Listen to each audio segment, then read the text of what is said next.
Welcome to our lecture on pronouns and cases. If you haven't gone through the other lectures and lessons in this series, I recommend you do that first.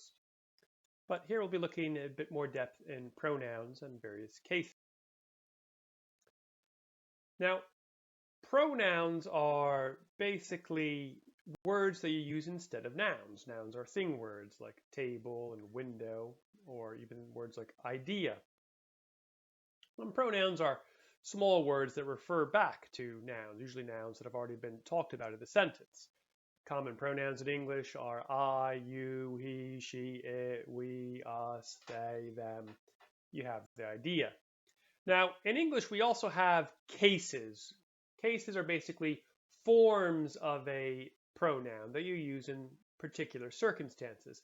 Let's take this simple sentence. Let's say maybe John saw Tim, right? We could say that as he saw him. And that word he is called a nominative. Basically, we use it when it's the subject of the verb, right? Who saw him? He saw him. He is the person doing the scene, and it's what we call the nominative. It's the grammatical subject. He saw him. Now, whom did he see? He saw him. This form him is called the accusative. In grammatical terms, it often shows the direct object of the verb. It shows what the verb actually did or perceived in this case. So he is the nominative. It's the subject of the verb. And him is the accusative. It's the object of the verb. Now in English, we do these things automatically. In Dutch, pronouns act more or less the same way. So anywhere you would use he or she or we in English, which are the nominative forms, you're going to use the nominative forms in Dutch. And anywhere in English you would use the accusative for the most part, such as him or her or us. You would use the accusative in Dutch. Now this situation is a little bit more complex. In Dutch there is also a case called the dative case. Now for the most part, you use the dative case with certain prepositions. This is a lot of grammar talk, I know. Prepositions are small words that often indicate relationship. They're words like with, to, in, around. They're small words that indicate position, often position or relationships, prepositions. Now, the dative case is used with some prepositions, but not all. But let's take a look at an example here. Here's a sentence, we told it to her. Now, in this sentence, there's a subject, there's a grammatical subject, there's a direct object, there's something that's receiving the action of the verb, and there's a preposition, and there's another word, her, another pronoun, her. So you tell me before I tell you, which of these pronouns is in the nominative case? Remember, that means it's the subject of the verb. Which of these pronouns is in the accusative case? Remember, that means it's the direct object of the verb is receiving the action of the verb.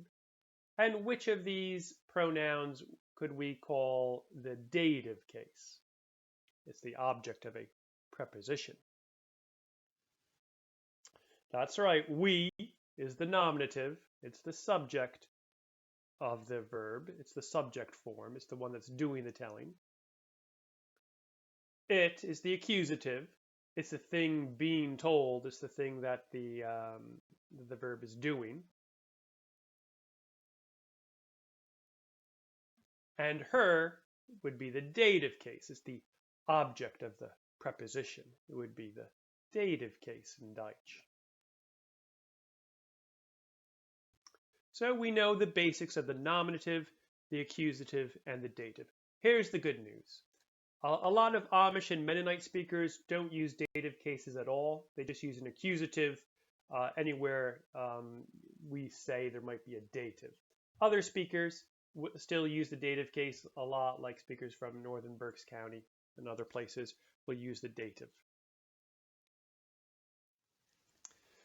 So what does this look like in terms of the forms themselves? Here we have the chart of our pronouns, here are our singular pronouns, and all the forms, the nominative, the accusative, and the dative.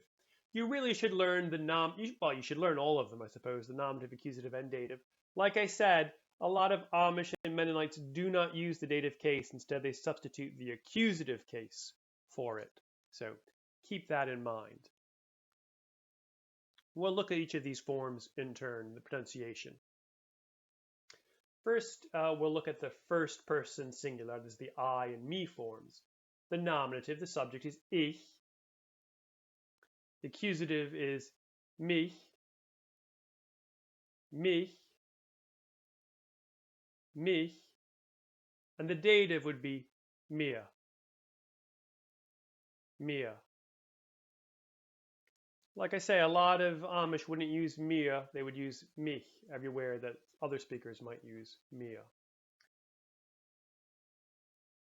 So ich is the subject, mich would be all the other forms. Everywhere you would say me, you might say mich. The second person singular, i.e. the you singular, the subject is du, the nominative, du, du. We probably know the nominative forms from just learning verbs like ich bin and du hast. We probably know those subject forms. It's the other forms that we're learning now. Accusative, dich, dich, dich. Dative, dir, dir, dir.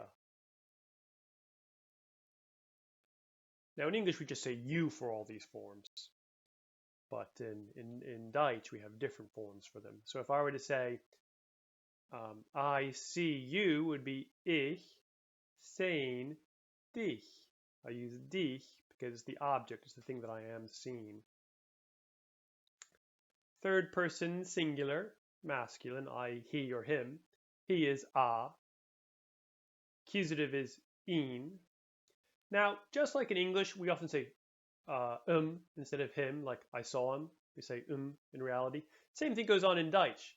Technically, this word is ihn. If we were to pronounce it kind of stressed, often it gets softened to like ik zie I see him. Ik zie just a little rather than the whole ihn. The dative is ihm or ihm. The she forms, the third person singular feminine, is sie. And in this case, the accusative is exactly the same. Sie. The dative is a little bit different. Ihre. Ihre. And that often gets shortened to r. R. But the full form would be ihre. Ihre. Third person singular neuter, i.e. it, is s. And once again, the accusative is exactly the same, kind of like the feminine, s. And the dative is like the masculine, ihm. Ihm. Ihm. Let's take a look at the plurals. So we is ma, and sometimes this is pronounced mir, especially when you're kind of stressing it, and in those cases it's often spelled M-I-R. But nominative ma, accusative uns, and the dative uns. In this case, the accusative and dative are the same. Uns. Uns.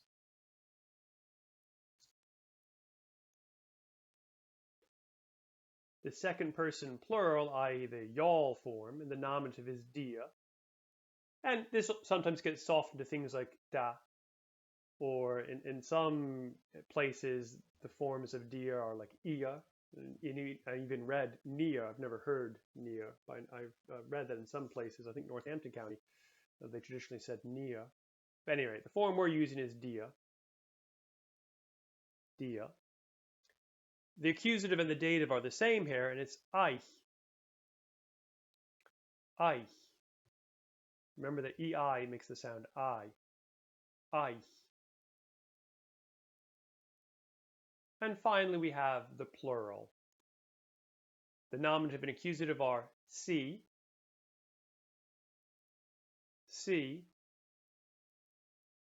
see, and the dative is ina, ina, ina. And this often gets shortened to n, n, n.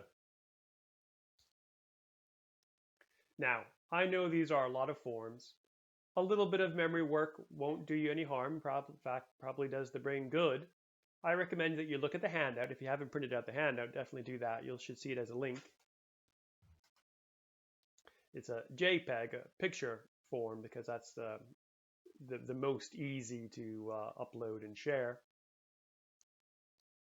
And I recommend you memorize them. If you're finding it a little bit hard to memorize, just memorize the nominative and accusative. And remember that in one of the biggest dialects of Dutch, that is the plain dialects that the Amish and Mennonite use, and there's a difference between the various groups of Amish and Mennonite. But for the most part, they don't use datives in daily speech. So if you want to forget the dative, go ahead and forget the dative, at least for the basics. When you get more advanced, you'll want to bring that dative back in. But certainly remember the nominative and the accusative. The nominative and the accusative. So ma, uns, we, and us. Dia, ich, y'all, nominative, and ich would be y'all, accusative, etc. You'll want to learn the nominative and the accusative. Now, we mentioned that certain prepositions usually take certain forms, either the dative or the accusative. And the best way to remember what a preposition takes is to learn it with a pronoun. And that way you'll kind of cement in your head the proper form. You'll kind of cement, oh, this form takes a dative because you've kind of remembered it as a phrase. If you try and remember it as like preposition and it takes the dative, I think that's a little bit harder. So mit dir, for example, means with you, and dir happens to be the dative form. So if you remember mit dir, then you know that, remember that mit takes the dative. So mit means with, and dir means you. Mit dir. Out of you, or from you, something like that, would be aus dir. Aus dir. In some places it's pronounced as aus dir, with a bit more of the ow sound. But in a lot of places it's just pronounced aw. Aus dir. Out of you. From you is von dir. Von dir. Von dir takes the dative because it's dir. To you is zu dir. Zu dir. Zu dir. About you is weg dir. Weg dir. Weg dir. Takes the dative because it's followed by dir. Weg dir. Now we have a bunch of prepositions that actually take the accusative. Now remember, a lot of Amish and Mennonites will use the accusative for those other ones as well that technically take the dative. They'll use the accusative. But these ones take the accusative in all dialects of Dutch. Fa mich. Fa means for. Mich is the accusative form of me. Fa mich, for me. Fa mich. Dadurch mich means through me. Dadurch mich. Dadurch mich. Ohne mich means without me. Ohne mich. Sometimes it sounds like uni with an e at the end. Ohne mich. Now, some prepositions can take the accusative or the dative, and they have a slight change of meaning. So when it has the accusative, like auf mich, that means kind of onto me. It implies some motion. Whereas if it just has the dative, auf dir, then it means there's no motion implied. It means it's on you. auf mich, accusative, onto me, auf dir, dative, on you. So auf means on or onto. In means in or into. When it's with the accusative, it means into. In mich, into me, in mich. And it's when it's with the dative, it means simply in, no motion involved. In dir, in you, in dir. Like I've mentioned before, Mennonites and Amish will often use the accusative for everything. So in mich, in that case, can mean into me or in me. And auf dich could mean onto you or on you.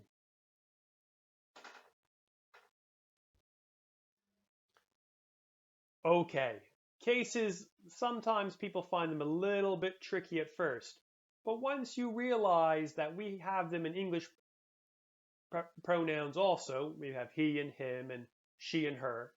And when you learn the various equivalents, like ich is I and mich is me and du is you subject and dich is you object of a verb, then it gets a little bit easier. So study the handout, practice, do the practice exercises that are online. You should see a link to them. And above all, mach's gut.